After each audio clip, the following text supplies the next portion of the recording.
So without further ado, I'd like to welcome Richard to the show. Thank you for coming on to the show, Richard. It's my pleasure. You look very professional there with your headphones and everything. I'm trying to be. It's all an act, Richard. It's all an act. It's all an act. As I said, thank you for coming on the show. And I think for me, the purpose of having you on is really to share the benefits of NLP. So I stumbled across the concept NLP, Neuro-Linguistic Programming, a number of years ago, and it helped me to create some transformation in my life and create some positive change. So it's always been something that I've held very close to my heart, and something that I always try and push people to learn and discover and understand, especially within my businesses and those that are around me. So if you don't mind, Richard, would you be able to just give a bit of an explanation for those that don't know as to what NLP actually is? Well, NLP started out, before it was named or had techniques or any of those things, as me trying to figure out what happened when a psychotherapist was successful. The problem was most of them weren't very successful, and the ones that were very inconsistent. They had theories about what they were doing, but most of them were kind of anthropomorphic. They were not very scientific people. However, sometimes they got miraculous results, and they were like wizards. So using the model that Noam Chomsky created for understanding how language worked, even though it models what the brain does, mathematically, so that you can tell what people will say is a well-formed sentence of their language or not, whether they know anything about grammar. And when I met John Grinder, who started with me very early, I had done a lot of work with Virginia Satir and Fritz Perls and all kinds of other people, and had been using models like predicate calculus. And John told me literally he had a model of the inside of his head, but it didn't have any function. So we got together and put our heads together and started building models that would predict the difference between what therapists were doing that worked and didn't work. And made an assumption, which is because there were 160 schools of psychotherapy, all claiming they were the right approach, Freudians and Gestalt people and TA people. And what we wanted to do was to assume that anything that worked because of the neurology of people, not because of a theory. And so we dropped all the theoretical stuff and started modeling success. And then we shifted from modeling psychotherapists to modeling anything that people were successful at. Salespeople, hypnotists, anybody who was very successful. We started building models, and it built up a bulk of the techniques and became itself a technology that you can use to model success, to find out what kind of thinking produces what kind of results. We've done it with musicians, with artists, with all kinds of different people. And it became the foundation of training programs. In fact, we were both hired, not together, but separately, to do projects with the military to go in and redesign training programs, to cut down the cost of ammunition, for example, in shooting, but improve accuracy, which is always a good idea when people are shooting bullets that they hit with them. It does help. That's my definition of gun safety. A lot of people think gun safety is banning guns, but then only criminals have guns. And I think that, gun safety is teaching people, especially when they're very young, what a gun is, how dangerous it is, and how to take it apart, put it back together, and how to hit what you're aiming at so you know which end is which. And I live in Texas, and most people here have guns, and children don't shoot themselves with guns here. In California, where people hide them in the closet, kids find them and think they're toys and end up shooting each other. It's a terrible thing. That ignorance never produces expertise, whether it's with guns. Education would help in that scenario. Yeah, and we designed management programs for corporations. We got the best salesman that we could find on the planet and found out what he was doing, because they don't really do it consciously. It's just years of having done things and paying attention to what works. And if you can distill that out, you can make it a lot easier for people to get things done. We're interested in results, not explanations.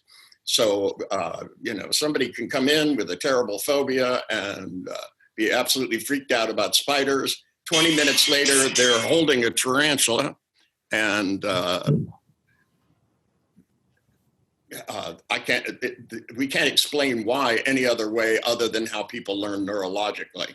We keep up on neurological data, not psychological data. So basically what you're saying NLP is just literally a success strategies. So you just study successful people. Success strategies based on how we neurologically process information. It's all about problem solving and creativity. Those are the two things, because it's a problem if you don't have creative solutions. And knowing how to ask the right questions to get the right information so that you can get the right results is the domain of neuro-linguistic programming. And most of the times I see a client, they've been seen by everybody under the sun. They're frustrated beyond belief. They have 100 descriptions for what's wrong with them. And 30 minutes to an hour later, they don't have the problem. Or they're well onto the solution for the problem. Because we don't study what goes wrong, we study what works. And we recapitulate it and design training programs, whether you're talking about, problems with addictions. And whenever I tell people who I am, they always ask me about smoking. That's the first thing they ask me about. And, I've worked with all kinds of physical diseases, always in conjunction with a medical doctor. I have doctorates, but none of them are in medicine. And, I always explain to them, that your medical doctor can tell you what to do with drugs, and they can tell you where it came from, and they can tell you your prognosis. I can tell you how to beat the odds. And that, all doctors will tell you the people that believe they're going to get better are more likely to. The people who are happier. I wrote a book called The Secrets of Happiness. That's where a third of it is research that shows that happier people recover faster. They're less likely to get disease. And if they have operations, they recover from them faster. And the odds are in your favor if you're more cheerful. And so why do you think that is? What's the science behind that? Well, the science behind that is a third of the book. And the science behind that is really simple, that the biochemistry that's produced by your neurology aids in healing. It aids in pain control, it aids in cell growth, it aids in all kinds of things. That your ability to live better is based on your state of consciousness.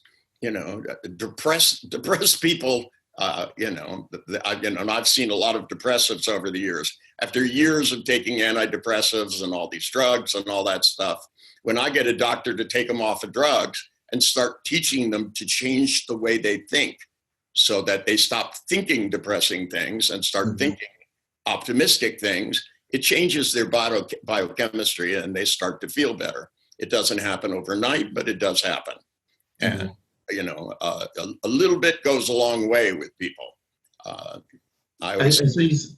So you're saying that the happier you are, the healthier you are, basically. Well, yeah, it's not a one-to-one relationship. There are viruses and diseases, of course, and everything else. But just generally. But the odds, it's been proven by medicine. And I had boys from Guy's Medical Center. Went through all the research. Garner Thompson and his buddies went through all the research and found 10 years worth of research where they documented and they did studies and they did everything that shows that the recovery rate, the likelihood of death during surgery, everything that, excuse me, if you're relaxed and you're cheerful, your blood pressure is going to be better than if you're gritting your teeth and worrying. It's not rocket science. It's real practical stuff. Everything we do is usable and practical. And so with that, how do people then begin to break those habits? So if they've been thinking negatively for a period of time, that becomes their default setting. So how, from your understanding and the techniques that you teach, can you give us an example of how they would then start move to a more positive way of thinking? Well, I grill into them the formula. Change the way you think, it changes the way you feel, and therefore changes what you can do. So if you're thinking, boy, I'm hungry, and your body's screaming hunger, and you say to yourself, I've got chocolate cake in the refrigerator, and you make a picture of chocolate cake, you will then find yourself in the refrigerator with a half-piece eaten cake, and then you'll feel guilty about it, but you'll probably finish it anyway. That's what I call bad planning. To begin with, what's the chocolate cake doing in the refrigerator? Just to start with. In other words, somewhere along the line, you bought the chocolate cake and stuck it in there. But even if somebody else stuck it in your refrigerator and it's sitting in there and you go, I'm not happy. You look in the mirror and go, I'm overweight. You have to make a plan that's a little longer than what you're going to do in the next 3 minutes to feel good. That you have to be able to see yourself 3 months down the road, having exercised, having turned down all those things, having been hungry and not eaten. And you have to change that image till you look at it and go, that's who I really want to be. And then you have to make that picture really big. And all the pictures of the chocolate cake and the cookies and all that stuff, every time you look at one, you need to shrink it down to the size of a penny. And if you keep doing that, what happens is you get to the point where you start to notice, you go, I'm on a diet, I'm hungry, I must be doing the right thing, because that's what's supposed to happen when you diet. In America, we have endless commercials telling us that we can eat food and not be hungry while we're dieting. The truth is you need to exercise more and eat less, and everybody knows it. It's hard to do in the moment, but if you have a longer term plan, then it becomes easy, because you can constantly go back and look at who you want to be in a couple of months and look at yourself, getting over the hunger in a few minutes. And the cake will give you an endorphin rush. So will being self-satisfied that you're doing the right thing. And I've done this with smoking. I've done it with heroin. And if you do it right, it works. And, the reason I get people over phobias and fears so fast is because I get them to stop thinking about what scares them and start thinking about how good they would feel if they weren't afraid of this. And, that if you get somebody who is terrified of something, it'll always be in their minds a picture of something that's life-size or larger than life. I did an American football player. It's on my website. He's a 6'6". He's huge, a giant. When he stood up, it was like, it was, I think came up to his belt buckle. And, I'm not a small guy either, but I just disappeared. But when he was sitting down and talking about snakes, he was absolutely freaked out, and people kept throwing rubber snakes at him and scaring the hell out of him. And when I asked him, I said, when you think about a snake, is it a big picture? Is it life size or larger than life? And he went, it's larger than life. And I said, and it's moving towards you. Almost everybody who's terrified of things does that. There are only two natural fears, loud noises and falling. All the rest are learned in the course of our lifetime. And if we can learn to be afraid of things, we can learn to be unafraid. I teach them that every time this top pops up, they shrink it down into a little circle and blink it black and white. They do it a couple of times, and they make a picture of themselves going over and touching a snake. And when we do demos, I guess you were in a seminar, you've seen me do this, correct? Yes. I think snakes, and the next thing you know, they got their hand or they got the snake on their shoulder, and it's big enough that it takes 7 people to carry it. I have tarantulas the size of people's hands. And this transpires because we're not making psychological change, we're making neurological change. We're getting people to recode the pathways in the brain in such a way that they don't struggle. They change the way they think, it changes how they feel, and therefore they do things that 20 minutes later seemed absolutely impossible. And I think that's probably one of the problems, is that people aren't actually aware that they have control over their thoughts. So they have that's where the name thinking on purpose comes from. When most people say thinking, they're talking about remembering. They go, I think I can't do this. I think she won't love me. I think this. And they're actually remembering things they thought in the past and calling them thoughts. And they go, this is thinking. And it's not, it's remembering. And because it always boils down to two things. You're either planning and problem solving. See, if you know how to do something and it works, okay, so you know how to open your front door and you go up, stick the key in it and turn the door and it opens. That's good. That's what memory is for. So you don't try to stick the key through the glass. That's a good thing. It happens apparently. Yeah, well, that's a function of alcohol. That's not a function of decision making. But when you come up against something that doesn't work, right, this is the time you have to stop back and think. And whenever you overreact, right now we have politics going wild in the United States, political ads, everybody's calling each other a crook and names, and we're impeaching our president. And if they can't impeach him for this, they've already promised to impeach him for something else. Half the country hates him and half the country loves him. And if you even say his name, people overreact one way or the other. Yeah. I'd be surprised if people can still play bridge because you have trump cards in bridge. Somebody goes, that's a trump card. And people will go ballistic because they have such a visceral response. But the visceral response is based on having made a big picture in the past. It's not that they think about Trump. It's that they remember it. It produces a bad feeling. And then they try to talk the feeling away. And I think this is why we see so much hate in conversations these days. And I blame it on the fact that they have big screens in movie theaters. People learn to take pictures that are larger than life. We used to have little tiny TVs. And people are not learning enough from their cell phones that if something makes you feel really bad, you need to shrink the picture down to the point where you can actually stop and think about it and ask questions. If thinking about a politician makes you feel bad, especially if you don't even know them personally, you're overreacting. That's all there is to it. We're supposed to listen to what these people say and figure out how much of a liar. It's not a question of if they're a liar. I don't think it's a question of how much of a liar they are and which lies are they going, which promises are they going to keep. I mean, when I hear politicians promise things that they cannot possibly do, and it's sometimes they promise things that aren't even in the domain of the job that they're running for. I hear presidents talking about things that really have more to do with the Supreme Court. I mean, they can appoint justices in this country, but, there are things that are not under their authority. And when I hear them promise that, that all college is going to be free, well, guess what? A lot of those colleges are private. They don't have any authority over them whatsoever, and no authority over their pricing, unless they're going to start paying Harvard, full boat. Harvard is a private college.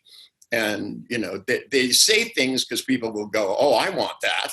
And people don't think, that in the end, nothing is free. Somebody's going to pay for it. And it may not be you now, but you get that college education, you're going to be paying for it for the rest of your life because, these ever increasing national debts of every single country. There are no countries in the black, as far as I can tell. They're all got huge national debts. And the collateral for the national debt is do you know what it is? I'm hoping you share it with us. Yeah. It's the labor of your children and grandchildren. That's the collateral. And yours, you're a young man. You're gonna, it's a form of indentured servitude. When they say what your national debt is, guess who gets to pay it off?